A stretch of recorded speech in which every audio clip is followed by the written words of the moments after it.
गणित कक्षा 12वीं NCERT का प्रश्नावली 1.2 का प्रश्न क्रमांक 11। ये विकल्प है कि मान लीजिए कि f जबकि r से r fx बराबर x पे 4 की घात द्वारा परिभाषित है, सही उत्तर का चयन कीजिए। तो पहला ए दिया है कि f एक एक ही आच्छादक है, b है f बहु एक आच्छादक है, c है f एक एक ही है किंतु आच्छादक नहीं है, f ना तो एक एक ही है और ना आच्छादक है। तो कैसे पता करेंगे कि चूंकि फलन fx बराबर दिया है x पे 4 की घात, जहाँ f जो फलन दिया है r से r है, यानी इसका जो डोमेन है वो भी रियल नंबर है और इसका कोडोमेन है वो भी रियल नंबर है। तो देखें यहाँ कि यदि हम x की जगह 1 रखें, ऋण 1 रखें, 2 0 कोई भी संख्या रखें, तो यहाँ a भी r तो यदि हम fx में fx की जगह 1 रखें तो यहाँ भी 1 रखेंगे। हम x की जगह क्या रखा हमने 1, यहाँ 1 रखा तो यहाँ 1 रखें। 1 पे 4 की घात बराबर 1 का प्रतिबिंब क्या आया 1। अब हम यहाँ f-1 रखें तो ऋण 1 पे 4 की घात, इसका मान भी 1 ही आएगा। तब देखो यहाँ 1 का प्रतिबिंब भी 1 और ऋण 1 का प्रतिबिंब भी 1, इसका मतलब फलन एक एक ही नहीं है, एक एक ही नहीं है। अब चेक करना है क्या ये आच्छादक है। तो आच्छादक के लिए ये समझ लो कि कभी भी इसमें हम इस फलन में ऋणात्मक संख्या रखें तो क्या हमको ऋण की संख्या प्राप्त होंगी? नहीं। इसकी जो ऋण का 1 है, ऋण के 2, ऋण के 3, ये पूरी संख्या क्या होंगी? छूट जाएंगी। ये किसी भी अवयव के, प्रांत के किसी भी अवयव के प्रतिबिंब नहीं होंगे। और इसमें अगर संख्या छूट रही, इसका मतलब यह आच्छादक फलन नहीं है, क्योंकि आच्छादक फलन की शर्त होती है कि जो सह प्रांत होता है, ये वाला जो बाई सेट होता है, जो सह प्रांत होता है, उसका प्रत्येक अवयव प्रांत के किसी न किसी अवयव का प्रतिबिंब होना ही चाहिए। इसमें एक भी अवयव ऐसा ना हो जिसने पार्टिसिपेट ना की हो, तो इसका मतलब यह फलन आच्छादक भी नहीं है। तो ना ही फलन एक एक ही है और ना ही आच्छादक है, तो एक एक ही। तो यहाँ लिख देंगे कि चूंकि प्रांत के विकल्प आया तो इसका आंसर तो ये हो जाएगा कि f ना तो एक एक ही है और ना ही आच्छादक। लेकिन सिद्ध कैसे करेंगे कि अगर पूरा हल करना है तो इस प्रकार, बल्कि अपन को सिर्फ इसमें विकल्प है तो बताना भर है, तो यह ना तो एक एक ही हो ना ही आच्छादक है। एक एक ही इसलिए नहीं है क्योंकि 1 और ऋण 1 इन दोनों का प्रतिबिंब एक ही प्राप्त हो रहा है। आच्छादक इसलिए नहीं है क्योंकि यहाँ अगर हम ऋणात्मक संख्या भी रख रहे हैं तब भी हमें धनात्मक संख्या प्राप्त हो रही है। तो इस वाले सेट के जो बाई सेट है उसमें ऋणात्मक संख्या पूरी बच जाएंगी, वो किसी भी अवयव के प्रतिबिंब नहीं होंगे, तो इसलिए यह फलन आच्छादक नहीं है। तो लेकिन हम हल करके बता दे रहे हैं कि प्रांत के अवयव 1 का ऋण 1 का सह प्रांत में केवल, और दूसरे भी बता सका हम कि 2 का प्रतिबिंब 2 का हो जाएगा कितना 16, 2 पे 4 की घात, और ऋण 2 का जो प्रतिबिंब है वो भी धन के 16। तो सह प्रांत में केवल एक ही प्रतिबिंब एक प्राप्त हो रहा है।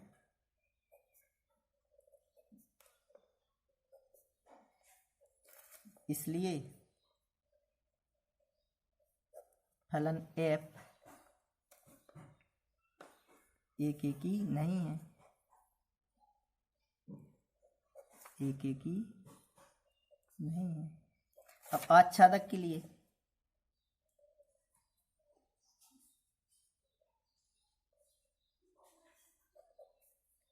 आच्छादक चेक करें तो यहाँ प्रांत के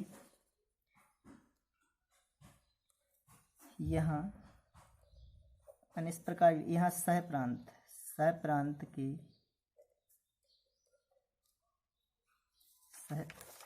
के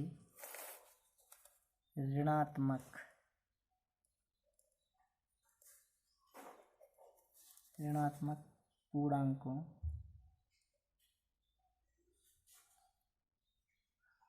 सह प्रांत के ऋणात्मक पूर्णांक कौन कौन से लिख दें? ऋण 1, ऋण 2, ऋण 3 डैश डैश डैश। प्रांत के किसी भी अवयव के प्रतिबिंब नहीं है, प्रतिबिंब नहीं है, तब यहाँ जो रेंज होगी वो क्या होगी? कम। यहाँ रेंज क्या हो जाएगी? कम, यानी धनात्मक संख्या तो रेंज में आ जाएंगी लेकिन ऋणात्मक तो कभी आएंगी नहीं, तो रेंज होगी कम और इसका सह प्रांत होगा ज़्यादा, क्योंकि आच्छादक फलन में रेंज यानी इसकी रेंज और कोडोमेन बराबर होता है, यानी परिसर और सह प्रांत बराबर होता है, लेकिन इसमें जो रेंज होगी वो कम हो जाएगी, वो कोडोमेन ज़्यादा, पूरा रियल नंबर हो जाएगा, इसलिए यह आच्छादक फलन नहीं है। तब परिसर सबसेट है काय का? सह प्रांत का, इसलिए फलन f आच्छादक नहीं है।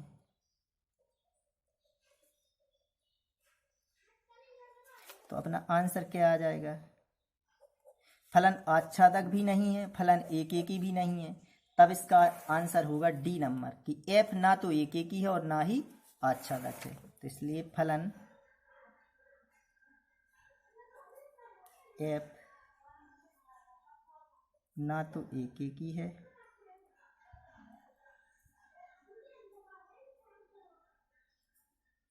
और ना ही आच्छादक है। ये अपना डी नंबर का आंसर हो गया। यह है प्रश्न क्रमांक इसका 12वां। मान लीजिए कि f(x) बराबर 3x द्वारा परिभाषित फलन f जबकि r से r है, सही उत्तर चुनिए। तो इसके 4 विकल्प जो दिए गए हैं कि f एक एक ही आच्छादक है, f बहुएक आच्छादक है, f एक एक ही है परंतु आच्छादक नहीं है, और डी है f ना तो एक एक ही है और ना ही आच्छादक है। तो हम चेक करें, या इस प्रकार भी हम बता सकते हैं कि यदि x का मान हम यहाँ 1 रखें तो 3 एकम 3, अगर ऋण 1 रखें तो ऋण की 3, 0 रखें तो 0, 2 रखें तो 6, ऋण की 2 रखें तो ऋण की 6, इसका मतलब 1/3 रखें तो 1/3 यानी 1 प्राप्त हो जाएगा। 2/3 रखेंगे तो 3 से 3 कट जाएंगे, 2 प्राप्त हो जाएंगे। इसका मतलब है पूरे रियल नंबर प्रत्येक जो अवयव है उसकी एक अलग और अद्वितीय प्रतिबिंब प्राप्त हो रहा है, इसलिए एक एक ही तो है। अब आच्छादक भी है क्योंकि इसके पूरे जो दूसरा बाई सेट रहेगा रियल नंबर वाला, वो किसी ना जितने भी इसमें अवयव होंगे वो प्रांत के किसी ना किसी अवयव के प्रतिबिंब हैं, इसलिए यह एक एक ही भी है और आच्छादक है, तब यह कहलाया f एक एक ही आच्छादक। अब हम इसको हल करके किस प्रकार हल करेंगे इसको, लेकिन विकल्प आया तो यह इसका आंसर हो जाएगा कि f एक एक ही आच्छादक है। तो हल करें कि एक एक के लिए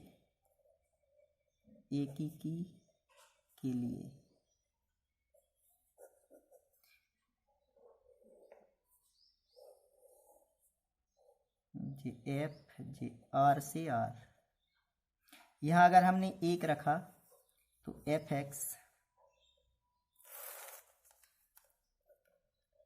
fx बराबर है 3x, तो f अगर हम 1 रख रहे हैं तो 3 गुणित 1 बराबर 3, यहाँ 1 2 3 4 डैश डैश, यहाँ 1 रखा तो कितना आ रहा है 3। अगर हम ऋण 1 रखें तब आ जाएगा ऋण का 3, 2 रखें तो 2 3 6, देखो 2 3 6। यदि हम यहाँ f-1 रखा हमने तो 3 गुणित यहाँ ऋण का 1 बराबर ऋण 3, अलग प्रत्येक अवयव का एक अलग अलग प्रतिबिंब प्राप्त हो रहा है। f अगर हम 2 रख रहे तो 3 गुणित 2 यानी 6, अब ऋण की 2 रखें ऋण की 6, इसका मतलब प्रत्येक अवयव की एक हमें अलग इमेज प्राप्त हो रही है, इसलिए यह फलन क्या है एक एक ही है। अब आच्छादक चेक करें हम, और किसी ना किसी अवयव के जो प्रतिबिंब होंगे एक भी प्राप्त हो जाएगा। यदि हम यहाँ 1/3 रख दें, 1/3 रखें 3 से 3 कट जाएगा तो क्या 1 प्राप्त हो जाएगा। यानी प्रत्येक संख्या जितनी भी इसमें है वो पूरी इस प्रांत के किसी न किसी अवयव के प्रतिबिंब होंगे, तो इसमें कोई भी अवयव नहीं छूटेगा। इसका मतलब यह आच्छादक भी होगा और एकेकी भी होगा। एकेकी इसलिए कि क्योंकि प्रत्येक अवयव की एक अलग और अद्वितीय प्रतिबिंब हमको प्राप्त हो रहा है, इसलिए यह फलन एकेकी है। इसलिए फलन एफ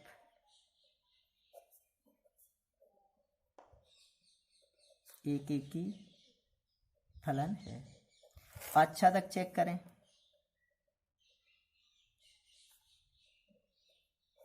आच्छादक के लिए यहाँ एफ एक्स बराबर क्या है,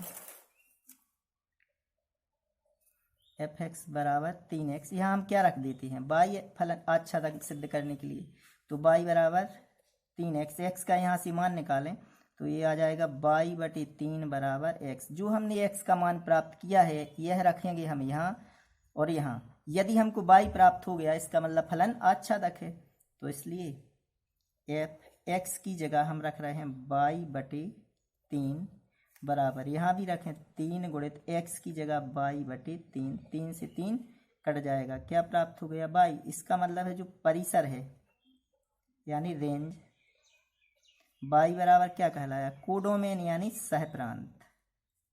जब यदि परिसर यानी इसकी रेंज और सहप्रांत बराबर हो जाए तब फलन क्या हो जाता है, आच्छादक। इसलिए फलन एफ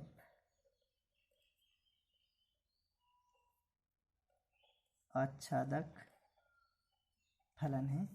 चूंकि फलन देखो यहाँ फलन एकेकी भी है और फलन आच्छादक भी है, तो उत्तर हो जाएगा अपना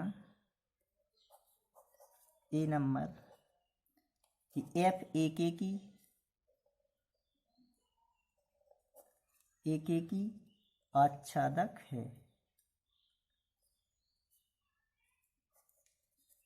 जी आंसर। ये अपनी प्रश्नावली 1.2 भी समाप्त हो गई है।